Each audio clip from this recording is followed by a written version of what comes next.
Merci de prendre le rendez-vous de l'actualité sur Eden TV. Mesdames et messieurs, bonjour et bienvenue dans ce journal au sommaire. Célébration de la Journée internationale des droits de la femme, on en parle encore. Celle de la zone industrielle de Glodjibé et du ministère de l'Industrie et du Commerce ne sont pas restés en marge de cette commémoration. Les détails dans un instant. Ils s'unissent pour mieux s'imposer dans l'arène médiatique béninoise. Ce sont les promoteurs des médias en ligne qui ont mis sur pied ce week-end un creuset dénommé Union nationale des médias en ligne du Bénin. Et puis hors de nos frontières, les 13e Jeux africaines ont commencé depuis le 8 mars à Accra, la capitale du Ghana, sous la devise « Vivez le rêve africain ».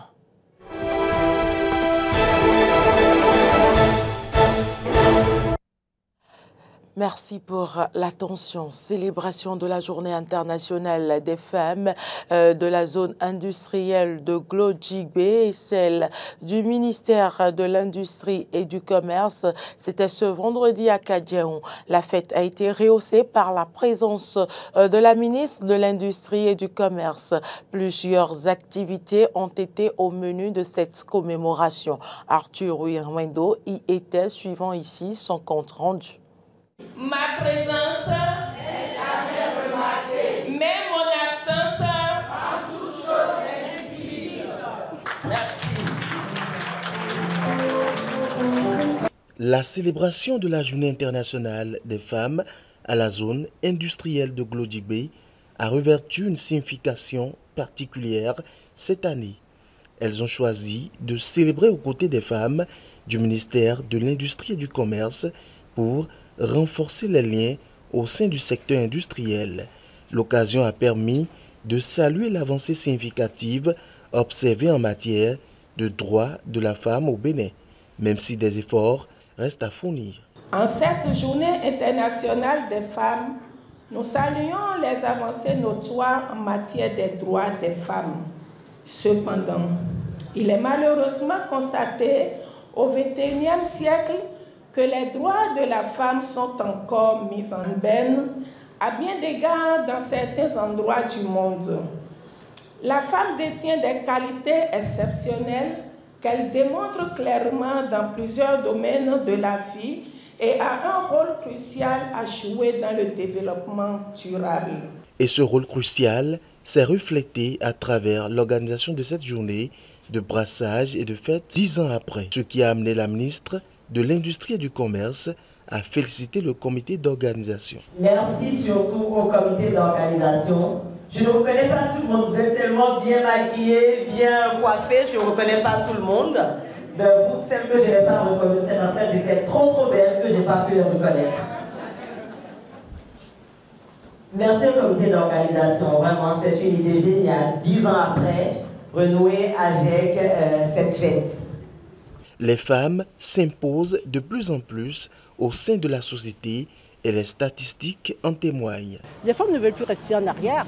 Elles ne veulent plus être des petites mains, mais elles veulent être des patronnes des industries. Quand vous faites les statistiques au niveau de la zone de Glodjibé, vous vous rendez compte que sur 17 investisseurs, il y a 6 femmes. Ça veut dire que l'industrie se féminise et c'est ce qu'on veut. Quand on parle du commerce, pour la communication, nous voulons montrer qu'en intégrant les normes de qualité, eh bien, on augmente la productivité. Cette célébration reflète l'engagement commun des femmes envers l'égalité, la diversité et la croissance collective de la communauté industrielle béninoise. Dans le même registre, en ce mois de mars où les femmes sont à l'honneur, nous vous proposons une série de portraits de femmes influentes qui démarre par Maître Amandine Goudé-Djessin, avocate au barreau du Bénin, arbitre au tribunal arbitral de la Fédération internationale de handball et formatrice certifiée Interpol. Découvrons ensemble le parcours de cette jeune et brillante avocate. 8h10, Maître Amandine Goudé-Djessin, au volant de son véhicule, est arrivée à son cabinet. Elle monte les escaliers jusqu'à son bureau située au premier étage. Ici, elle salue ses collaborateurs avant de s'installer dans son bureau pour se présenter à l'équipe de reportage d'Eden TV Diaspora FM. On m'appelle Amandine Goudé-Djessin. Je suis avocate au barreau du Bénin. Je suis arbitre au niveau du tribunal arbitral de la Fédération internationale de handball. Je suis formateur certifié Interpol. Je suis avocate depuis 2014, novembre 2014, et avocate stagiaire depuis novembre 2014, mais avocate inscrite au grand tableau depuis 2017. Je cumule à mon actif 9 ans de serment. Et pourquoi j'ai choisi cette profession? J'aime défendre. Avec les collaborateurs, elle a su instaurer une relation très conviviale. C'est une relation assez conviviale, mais également rigoureuse, parce que les clients attendent un certain professionnalisme de nous, donc un certain dynamisme, une certaine compétence. Donc, avec mes collaborateurs, je suis un peu exigeante sur la méthodologie, sur le traitement des dossiers et sur la manière de recevoir également les clients au cabinet. Comme tout autre métier, Maître Amandine Goudé-Djessin est souvent confrontée à des difficultés, mais ces difficultés n'émoussent pas ses ardeurs. Il y a de la discrimination. Par exemple, lorsque un citoyen veut constituer un avocat, il a plus de facilité à se rapprocher d'un homme parce qu'il estime que l'homme, je ne sais pas, c'est peut-être des préjugés. Il estime que l'homme est plus apte à être à ses côtés. Et il estime que la femme n'a pas plus de temps parce qu'elle doit consacrer son temps au foyer, qu'elle a des enfants, mais oublie que cette dernière a prêté serment et parce qu'elle est disponible à pouvoir servir pour la justice, qu'elle est là. L'avocate pense que la femme béninoise devient de plus en plus compétente. Elle est capable de pouvoir exercer toutes les professions qui lui seront présentées. Donc je pense qu'il y a une grande évolution, surtout au niveau de l'égalité. Son portrait est celui d'une femme d'exception qui, par son courage, sa passion et son engagement sans faille, doit inspirer la jeune génération de femmes. Les médias en ligne du Bénin se mettent ensemble pour mieux défendre leurs intérêts. J'en parlais en l'entame de cette édition ce samedi à l'issue d'une assemblée générale constitutive. Ils ont porté sur les fonds baptismaux l'Union nationale des médias en ligne du Bénin, UNAMEL Bénin. Les détails. L'Union nationale des médias en ligne du Bénin, UNAMEL Bénin, qui a vu le jour ce samedi, est une initiative des promoteurs de médias en ligne ayant signé la convention avec la haute autorité de l'audiovisuel et de la communication RAC. Ils estiment ainsi pouvoir mieux défendre leurs intérêts. C'est pour consolider les acquis et nous organiser pour défendre nos droits, nos intérêts matériels et moraux et discuter de nos problèmes avec les autorités en charge de les solutionner que nous avons décidé en toute responsabilité, après plusieurs mois de consultation, de nous constituer en association. Pour cette assemblée générale constitutive, les promoteurs d'organes en ligne ont bénéficié du soutien de conseillers à la RAC et des responsables de fêtières de la presse. Au-delà des messages de félicitations, ils ont plaidé pour l'unité au sein de l'association et la culture du professionnalisme. Nous devons garder à l'esprit que seule l'union fait la force. Donc je voudrais vraiment plaider pour que le nouveau bureau puisse travailler à tendre la main à tous les autres médias en ligne officiels reconnus.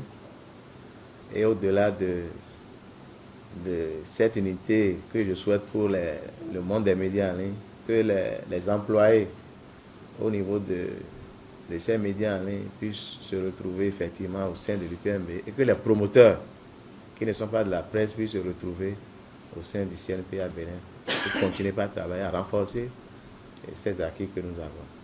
Il est donc important que l'équipe qui sera mise en place tout à l'heure à la suite de vos travaux puisse vraiment travailler à une meilleure organisation des médias en ligne parce qu'on en a beaucoup.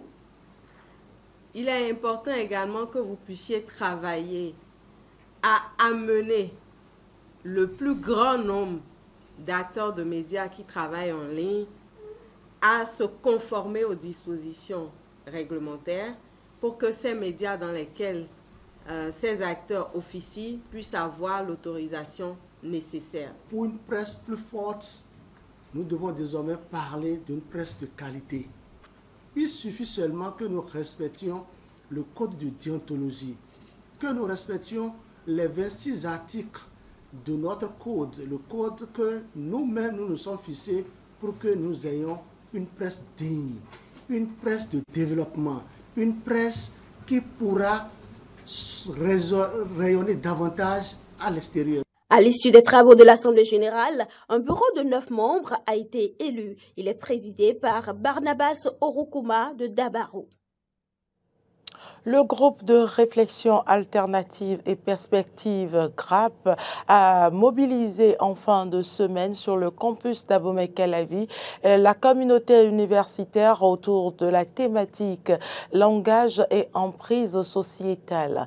Les participants ont été édifiés sur le rôle du langage au sein de la société. Arthur Ruendo pour les détails. Langage et emprise sociétale. C'est autour de cette thématique que la communauté universitaire a échangé sous l'égide du groupe de réflexion alternative et perspective GRAP. Mais qu'est-ce que c'est que le langage? Le langage est l'emploi de la langue pour l'expression des pensées et des sentiments. Le langage est aussi défini comme étant de vaines paroles, du verbiage. Les influences sociologiques jouent un rôle primordial dans le développement du cerveau, occasionnant cette spécificité du langage chez la femme. Nous avons compris que lorsqu'un bébé humain naît, son cerveau est inachevé. Et donc c'est le contexte social, les influences sociologiques, la société, la famille, l'éducation qui influencent le développement de son cerveau. C'est que finalement une femme peut parler plus qu'un homme ou qu'un homme peut parler plus qu'une femme. Sur les réseaux sociaux se développe un autre type de langage, le langage des réseaux sociaux. Ce langage, malheureusement, constitue une problématique pour le développement du Bénin. Il faut le dire avec courage, d'ailleurs, que le langage que nous utilisons sur les réseaux sociaux n'est pas toujours approprié pour permettre d'amorcer un bon développement pour le pays, parce qu'il y a beaucoup plus de déviance. La gouvernance au Bénin est aussi caractérisée par un type de langage spécifique. Le langage de la gouvernance au Bénin, c'est d'abord un langage intelligible. C'est d'abord un langage emphatique. C'est d'abord un langage transparent. C'est un langage de vérité. C'est un langage clair. C'est un langage constitutif de la préoccupation, des préoccupations, je dirais, des aspirations des populations. C'est un langage de l'évaluation, n'est-ce pas, des réformes. C'est un langage de tous les efforts qui sont aujourd'hui en cours pour améliorer le bien-être et le bonheur des populations. Il est donc clair que le langage est une arme puissante dont le bon usage peut permettre d'amorcer le développement d'une nation. Après modification et adoption du nouveau code à l'Assemblée nationale, des voix se sont levées pour crier à l'exclusion. Reçu ce vendredi par Maury Arnaud Agua, Franck Kinevor, expert en gouvernance locale, s'est prononcé sur l'exclusion du code électoral dont parlent notamment les députés du parti Les Démocrates, suivant un extrait de ses propos. On a entendu des députés crier à l'exclusion. Est-ce que ce code en l'état est un code d'exclusion, sans langue de bois? Non, je pense que premièrement, tel que le code, enfin, je dis que je ne l'ai pas lu encore, mais ce que j'ai pu lire de part et d'autre, tel que le code est libellé, c'est que tout le monde part à zéro. Tous les partis politiques. On parle aujourd'hui des démocrates, on parle de l'UPR et de l'UPR, mais c'est ouvert à tous les partis politiques qui sont régulièrement enregistrés. Donc on ne peut pas parler d'exclusion à ce niveau? Non, pas du tout. Deuxièmement, on va à 2 élections qui ne nécessitent pas de parrainage. La prochaine élection, ou bien les prochaines élections, c'est les législatives et les communales, où personne n'a besoin de parrainage. Deuxième question, est-ce que, puisque vous parlez des 2 premières élections, est-ce que ce code empêche des partis à participer à ces 2 premières élections? Non, pas du tout. Et donc, quand vous citez les démocrates, quand vous citez le bloc républicain, quand vous citez l'UPR, vous faites économie de vérité. Parce que le code là permet à tous les partis politiques enregistrés et qui sont reconnus d'aller aux élections générales, ne serait-ce que pour les législatives, les communales de janvier 2026. Donc, à partir de ce moment, on ne peut pas parler d'exclusion. Des 13e Jeux africains. Les 13e Jeux africains ont commencé. Nous sommes à l'international ce 8 mars à Accra, la capitale du Ghana, sous la devise « Vivez le rêve africain ».